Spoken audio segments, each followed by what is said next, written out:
Welcome to Invest in Yourself, the Digital Entrepreneur Podcast. Join the podcast mogul Phil Better as he interviews successful entrepreneurs that make their living in the digital world. Now, let's join your host, Phil Better, and his special guest today on Invest in Yourself, the Digital Entrepreneur Podcast.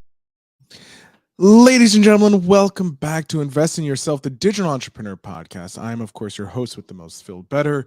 And today's guest, I'm very excited to talk to. They are a former they are a U.S. Navy vet who chose to go through the BUDS SEAL training twice, and they failed out for good reasons. It's freaking insane. They've had 12 years of video production, former professional skydiver. Then they got the once-in-a-lifetime job to learn from $100 million a year CEO in real time, watches the success and mistakes in real time. That's incredible. Then 7 years ago, they started their first e-com business, which had early successes and then blew up in his face, causing over $100K in debt. But then he spent his years honing his craft, getting better and better. He launched multiple courses which failed, but taught him that the key was focus. So he started saying no more than yes, which allowed him to launch his YouTube ad agency, which in the first year made $16,000. But in year two, because of that focus, he increased it over 1,000%, making $186K in the second year. He's on pace to make $600K in his third year in 2023. So, ladies and gentlemen, please put your hands together for the founder of Prvn Digital, Nolan Harper. Man, when you say it like that, it gets me excited too. Right? You got it's something new I've been doing. I've been using AI to get the rough outline of the thing, and then I just go in and I play with it, make it more, because the AI just gives facts. It doesn't give feelings. Yeah. So I jump in there, try and make it a little more fun. Nolan, thank you so much for being on the show. I love it, man. Yeah, thanks for having me. It's excited to talk to you. So I got to get to know you a little bit. We had a before you jumped on the podcast, we had a call. We talked. You saw that it was not just some guy looking for clout. I actually want to know a bit about you. So I'm going to give the baton over to you, the microphone over to you. Please introduce yourself to my audience so they can get to know how crazy cool you actually are. Thanks, man. Yeah. So I guess you probably heard most of everything he just said, but yeah, my name is Nolan Harper, Navy veteran. And I kind of stumbled into entrepreneurship. I didn't really know what entrepreneurship was. And I started testing little ways of making extra money here and there. 10, 15 years ago. I'm 34 years old now. And then it started kind of snowballing. And the further I got in the rabbit hole, the more interested I got, and the more it became just an absolutely burning passion. Not just for the money, just it's a completely different lifestyle. I love working. I love providing value if I can. And so I don't know, like it just, I caught the bug and I went all in, and I've failed a whole lot, and I'm still failing to this day. But the goal is to fail forward and keep improving and get a little bit better every day. So that is awesome. Like that, like just the incredible stuff you've done. Like you went from a Navy vet doing the BUDS twice, which if anybody's seen any videos on the BUDS, you know, you have to already be a bit special to try out, because that's next level. Like really, like 5 hours is like, didn't you do like five? Like, isn't one of them, it's like you're living off like an hour of sleep? Yeah. So I was fortunate enough to go through BUDS back in when was that? 2007, I believe it was. Yep, 2007. And I was 19 years old at the time, and it was an incredible experience. I had just actually failed out of junior college, which is funny to say, but I just wasn't in that place mentally. And I had always wanted to be a SEAL since I was 6 years old. And I decided, I was like, now is the time to do it. And so I trained up for about a year, just every day, running, swimming.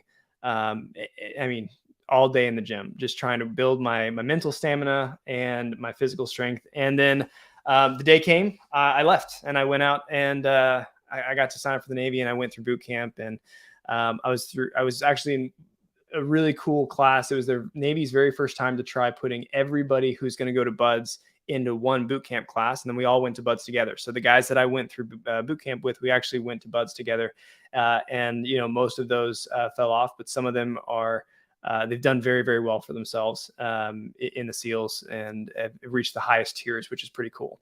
But that was something I wanted all my life. At least I thought I wanted. Looking back, there's a lot of reasons that I'm actually glad that I actually didn't make it. The reason I didn't make it was well, there's two reasons. The first reason, the most obvious, is medical. I had some injuries that prevented me from going any further. But the second is mental. I would say that I probably could have pushed through most of those injuries. And it's hard to say that, right? Because it means that I was the bottleneck. I was the failure point. It wasn't an outside external source. I can't cast blame. It was me. And so the days were exhausting. They were long. And I learned more about myself in 9 months, which is embarrassing to say also because I kept getting rolled back. I had to start over a couple of times, but I learned more about myself in that time than I had in my previous 19 years. And it was just, it was an opportunity to push myself further than I thought was possible and show me that my own limitations were my own. The limitations were in my mind. They were only what I told myself they were. So yeah, that was an incredible experience. Ultimately didn't make it. And I had a choice to continue on and risk severe injuries. I decided to leave with the small chance, less than 10% chance of getting orders to go back and try for a third time. And so I took that and I healed up for 3 years. I went and deployed to the Middle East. I was doing security for high value assets and small boat operations off the coast of Iraq. And then I worked really, really hard, got in with the right crowds, and I got orders to go back to Buds. And unfortunately, I blew out my knee for the third time a week before leaving to go back out to California. So I said, you know what? There's probably somewhere else that I should be in this world right now. And this is probably not it. So at that point, I went ahead and left the Navy. But yeah. Pretty sure the universe was trying to tell you, Bud, the Buds aren't for you. This is the third time. Like, Yeah. You got desperate, blowing out your knee. So you leave the Navy. Yep. What happens next? So I left the Navy. I went and got a job at Apple. Put myself back into school. I think at this time I was 23, and I had failed out of junior college before. And it's just a different time, different place, and my head was in a much better spot. And so I actually I applied myself in school, came out with almost a 4.0 GPA, got a degree in criminal justice, which I didn't use even a little bit. And that was kind of a waste of time, but it was good for me to be out there doing something. My views on college have definitely shifted, but since the Navy had it covered, it wasn't a big expense to me. So I think after I got my degree in criminal justice, my bachelor's, and then I started a couple of different jobs. I kind of bounced around. I was a car salesman at one point and learned a little bit about selling, got, my butt handed to me in that world. And I ultimately became a flight instructor, an indoor skydiving instructor at iFly. And that was right around the time I had started skydiving, and I always wanted to be a skydiver. Part of the perk of being a SEAL would have been to be a skydiver. And since I missed out on that, I was like, I'm still going to get this in. So I became a skydiver, and I amassed over, I don't know, 7 or 8 years. I amassed around just under 1,200 skydives, which sounds like a lot, but I know guys who have over 25,000 skydives. And for someone who has 0, that's a heck of a lot. Yeah, it is. And then working in the wind tunnel, it gave me the ability. If you've never tried iFly, it's phenomenal. You should definitely go try it. It's the same as the sky. And because of working in there, I got I think it was just under 3,000 hours in the wind tunnel, which is funny because it's not a skill that translates to anything else in the world. So it's not even a bragging point. It's kind of like, well, I just spent a lot of time in the wind. You have to think though, if I spent 3,000 hours, most skydivers spend 60 seconds in free fall.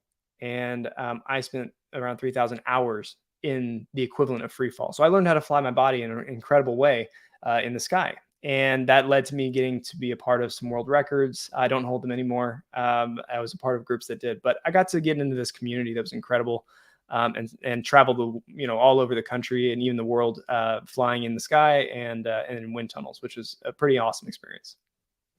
That's insane. Wow. That to bring you up to, hey, you're now working with a nearly 100 millionaire CEO.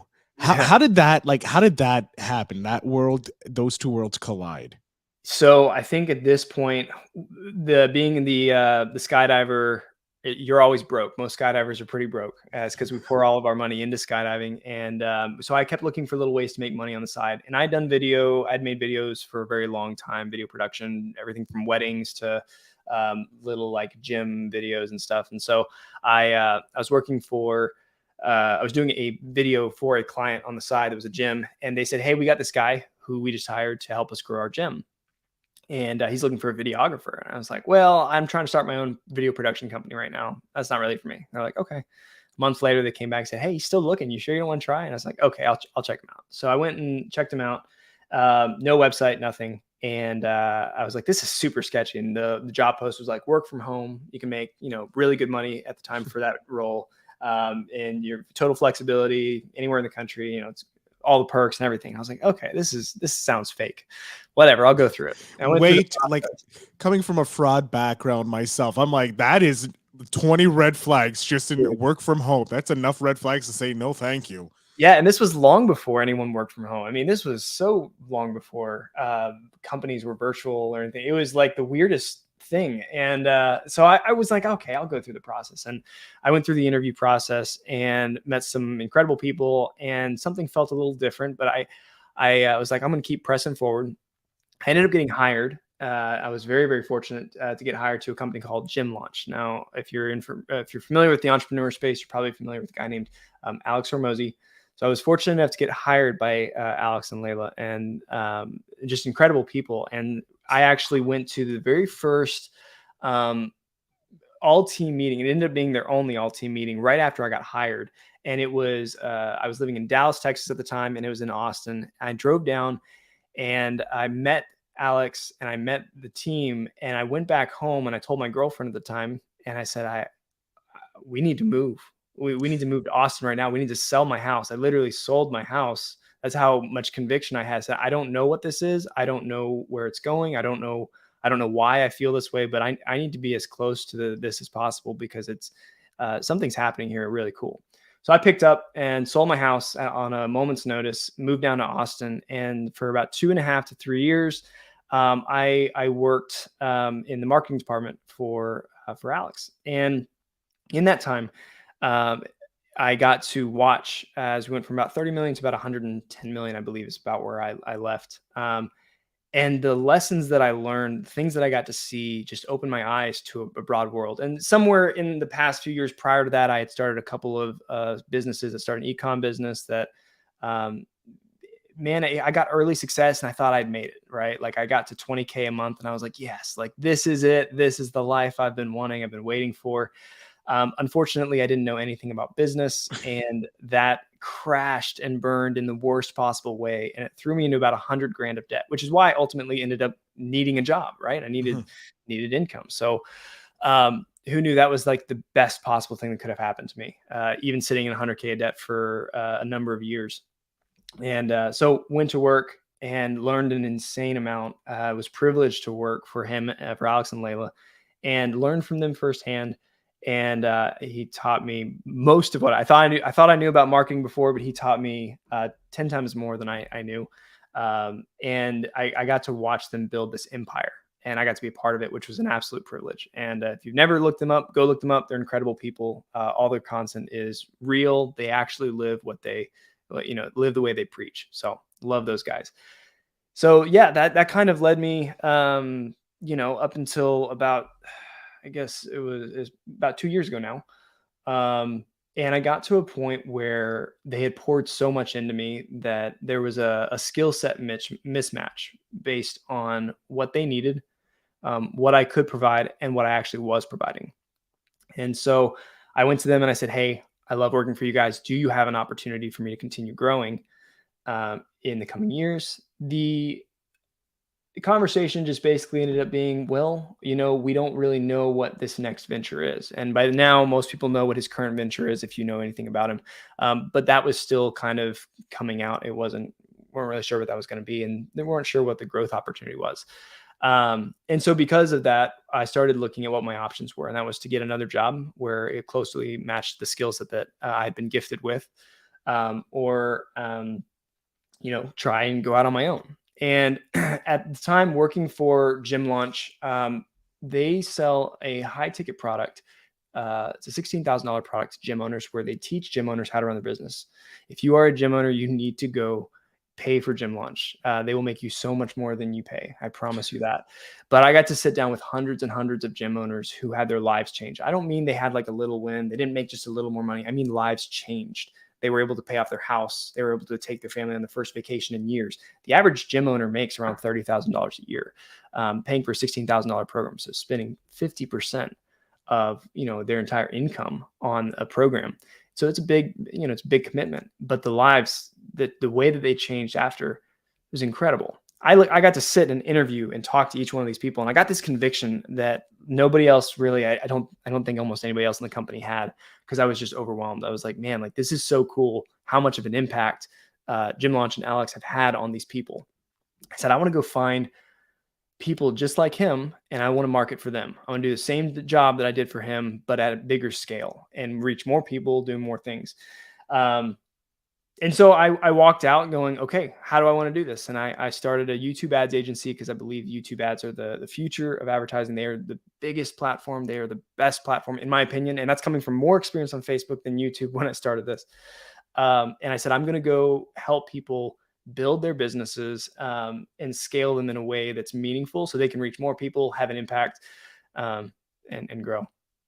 I know that was a long tangent, but yeah, that kind of. I was thoroughly enjoying the whole thing because I to be honest, I didn't think you were going to drop who it was because I didn't want to bring it up because this story is about you. So I wasn't sure if you were going to bring him up, but like that is like an incredible asset to have, being connected with someone like Alex and learning firsthand how to build a business, and then have him pretty much giving you the confidence, him and Layla giving you the confidence to go off and help others exactly like him in your own way. And I agree with you. I think YouTube is the future as a platform. So advertising on YouTube, I think it can be comparable to advertising on TV. Yeah, that's all it is. It's the next generation of TV. So like you're already you got to play in the biggest sandbox to learn, and now you're off helping other people and just 10xing their value there. And I wish I could say that experience made me, impenetrable, but I'll be honest, I've made just about every mistake in the book that I've, watched other people make, and I knew not to make, and I was told not to make. And I still made those mistakes again. And so it's funny. We as humans need to be reminded more than we need to be taught. And so many times in the past couple of years, I've had to be reminded of lessons that I already had learned once. I just had to learn it again.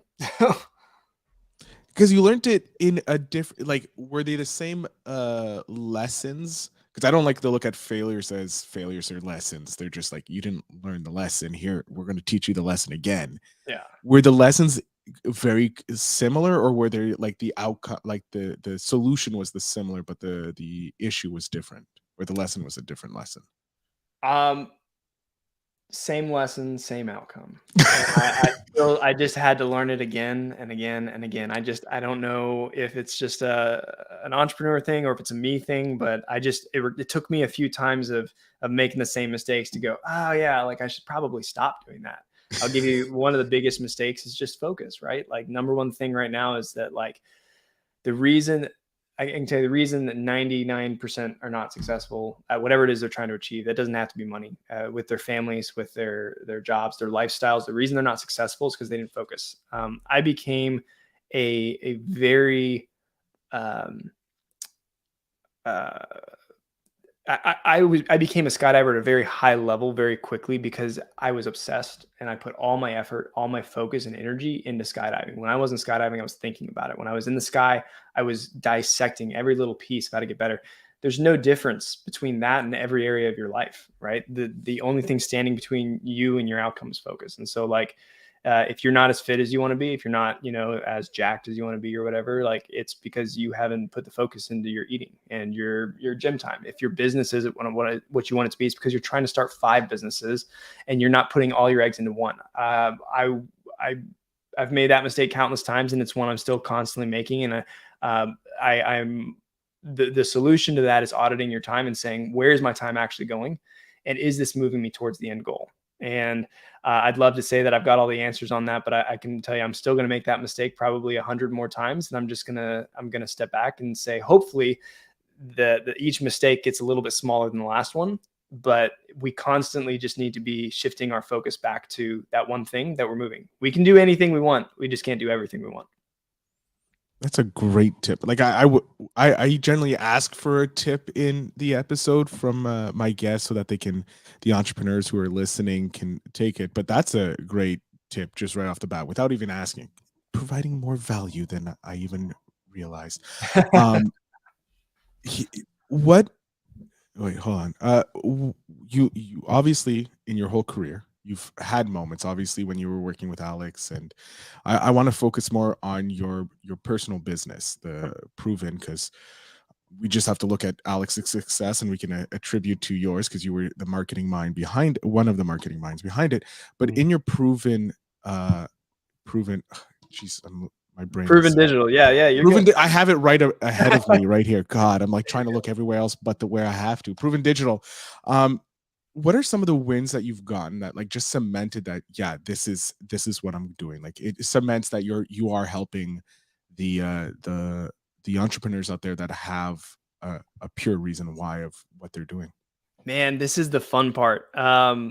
Before I answer that question, let me tell you that last year, the past 2 years since I started the business, I gauged my success off of my own income, which is very short-sighted. And so my challenge to myself this year was to gauge my success off of my clients' wins, which is, it sounds really like, I don't know, woo-woo or whatever, but I'll tell you, like, it's so gratifying to see my clients take off. So I've got clients that are doing between 4 to 5x return on ad spend consistently. So every time they put $1 in, they're making $4 to $5 back out. And they're doing it over and over again. But the cool thing about my approach is that I actually came into the YouTube ad side with a broader skill set than just the YouTube ads. In fact, YouTube ads, I would say, have been an ongoing passion that I've been trying to learn for the past probably 3.5 years. And maybe not quite that, 3 years.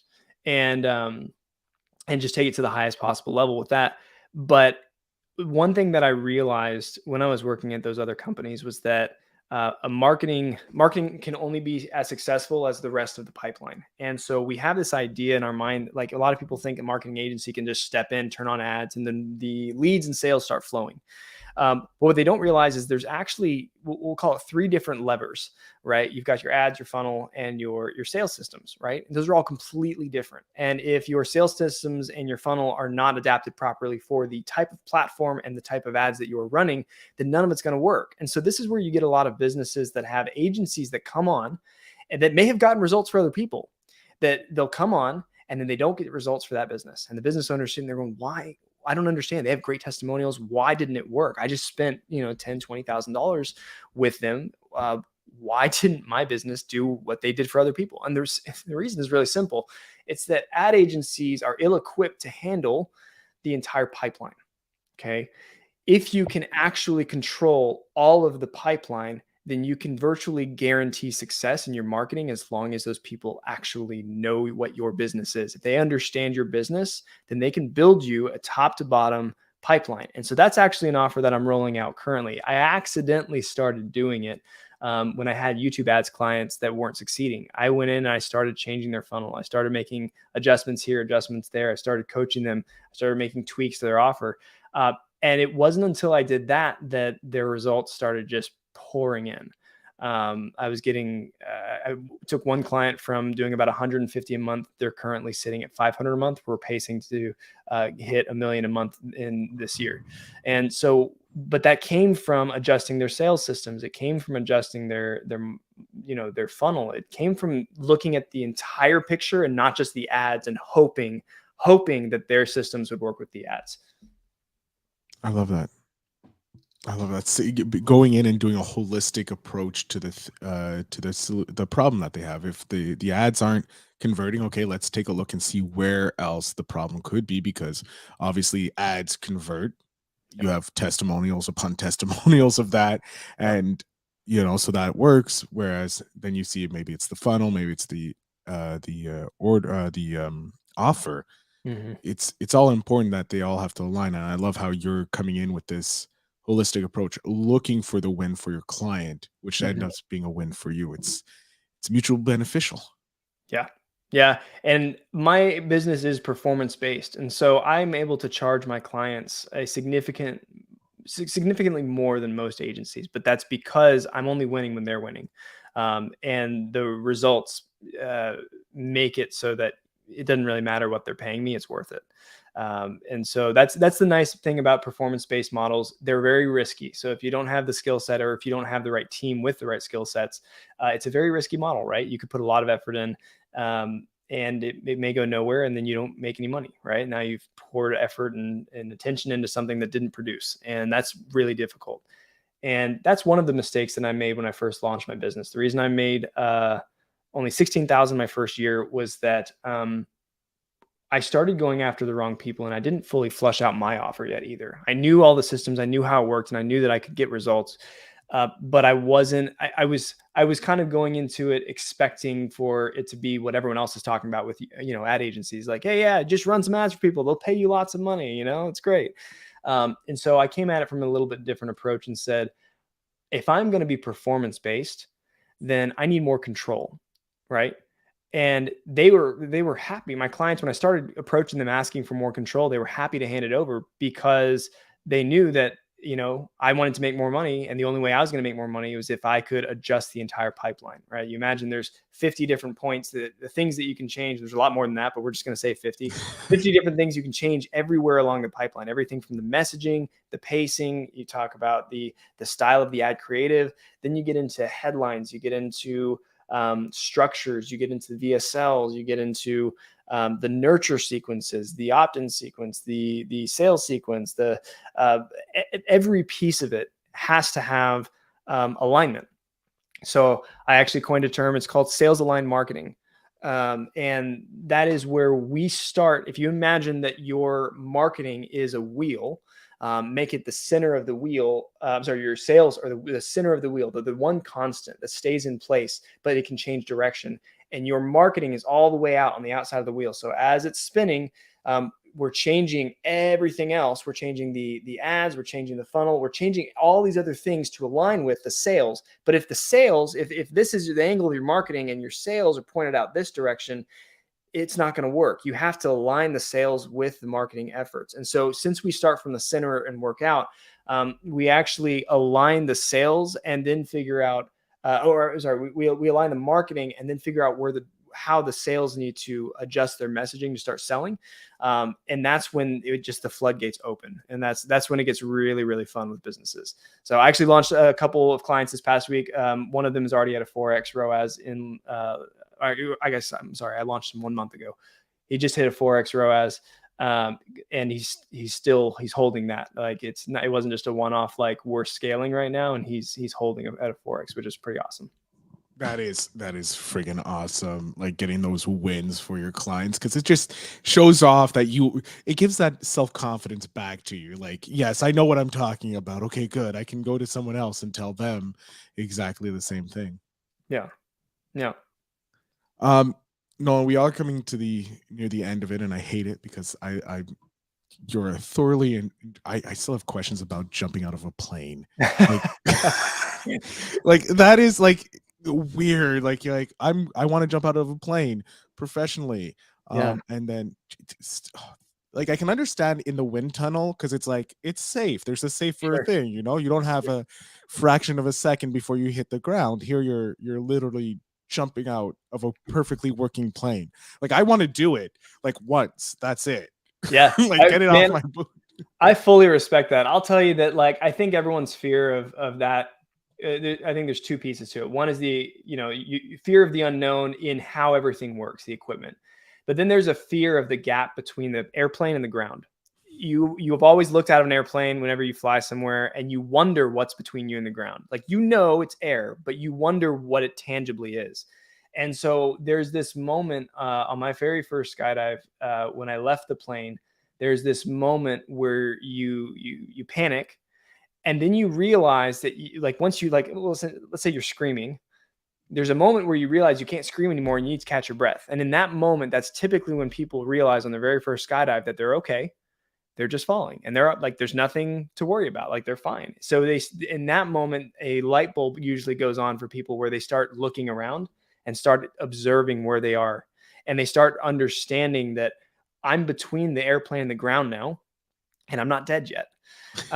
And the other part to this is the equipment, right? If you understand how it works, you actually understand it's extremely safe. I've only cut away from one parachute ever, and it was something that I probably could have fixed, but it wasn't worth it. It wasn't worth the risk. And so I got rid of it. And basically that means you pull, a lever, and you fall away from the current parachute and you open another parachute.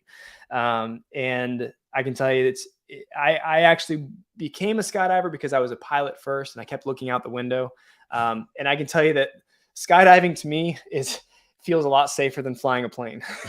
So I don't know if that's encouraging for you or not, but that's I can tell you that's how I feel about it. But a lot of skydivers will probably chime in with that. I'm taking it from the point of view that you're a skydiver. You legitimately have something wrong with you because you want to be outside of the plane, probably. And not as the pilot who's like, I don't trust flying, because that gives me a lot more anxiety. Yeah, there's probably a lot of truth to that. Yeah, I can say that you should definitely go try it. It's worth it, even if only once, and it'll be an incredible experience. It'll probably open your eyes to there being a lot more possibilities out there than you thought.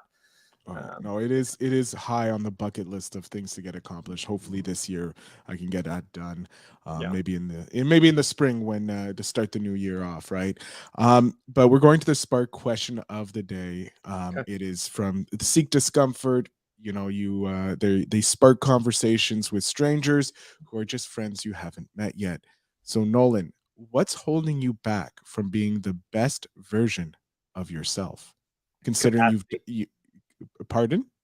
I'm sorry. I know that was fast, but it was easy to say. This is something I've been doing a lot of thinking on the past couple of months. And essentially it's capacity. I think the best version of myself is someone who has some kind of, I don't really believe in balance when you look at ultimate success in any one thing, because of everything. Success comes from focus and attention. The more you pour into it, more focus and attention you go into something, the higher the level you achieve in that area. And so for me, I think my current bottleneck, the thing that's holding me back, is capacity. I'm stretched very thin in my current business. And so I've reached an inflection point where I've been hiring for the past few months and bringing on a team and training them, because ultimately the game of growth is capacity. It's how much can you handle in a given area. And the only way you can expand capacity is by getting additional help. Or changing what it is that you're delivering and offering. And so even whether we're talking about in business, whether we're talking about in finance, whether we're talking about relationships, it all comes down to our ability to handle more within a given constraint, whether that be time or, money, or whatever that constraint is. It's being able to handle more within that. So I think that's my bottleneck. And honestly, that's at every level of the game. So that will always be my bottleneck. It was the biggest bottleneck for me when starting the business. It will be the biggest bottleneck the entire time I'm in the business. And so until I'm fully removed, I think at that point you're at a point where capacity is no longer the problem. At that point, I think the bottleneck is just, I'm not there, so I wouldn't know, but I guess it's probably allocation, right? It's like, how do you break everything up to find the balance between, the things that ultimately bring you happiness? Is that between your work, your relationships, between all of your values, like what is it that's going to bring you the most joy in life? And so for me, I think once I've reached a point where capacity is not the problem, I think it'll be a balance, because at that point I won't need too much of any one thing, and it will be trying to find what fulfills me the most. Long answer to a short question. a great answer to a short question, I have to say. Nolan, I'm going to jump off here. I'm going to give you the last little bit to let my audience know where they can follow you, how they can support you, and if they need some holistic help with their ads, specifically to YouTube, how they can connect with you and Prvn Digital. Prvn Digital. So the floor, sir, is yours.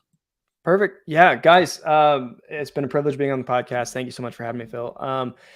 Yeah, if you want to find me, I don't have a massive social media presence, admittedly, because most of my clients come to me from word of mouth. So you can find me on Facebook, Nolan Harper, Instagram, nolan.t.harper. Yeah, hit me up on any one of those if you ever have any questions. Website is prvndigital.com, prvndigital.com. I work primarily with high ticket offers. So if you have a high ticket offer, anything from 5K and up, that's my bread and butter. That's what I love working with. So reach out to me. If I can help you, I'll let you know. If I can't, I'll probably be able to connect you with someone who can. I've been fortunate enough to rub elbows with some phenomenal people in all areas. And so if I don't have the right solution, I can guarantee I know someone who does. So that's pretty much it. Awesome. Nolan, I can't thank you enough for coming on the show, sharing your story, and still not giving me peace of mind about jumping out of a plane. But what can we say? That's life. So again, thank you so much for coming on the show. You bet. Thanks so much for having me. To my audience, of course, as you know, the links will be in the show notes down below. Please go ahead and check it out. Connect with Nolan because it's worth your time. Trust me. If this just the two conversations I've had with Nolan have blown my mind. So just imagine what you can do when you follow him on social media. And as always, remember to invest in yourself.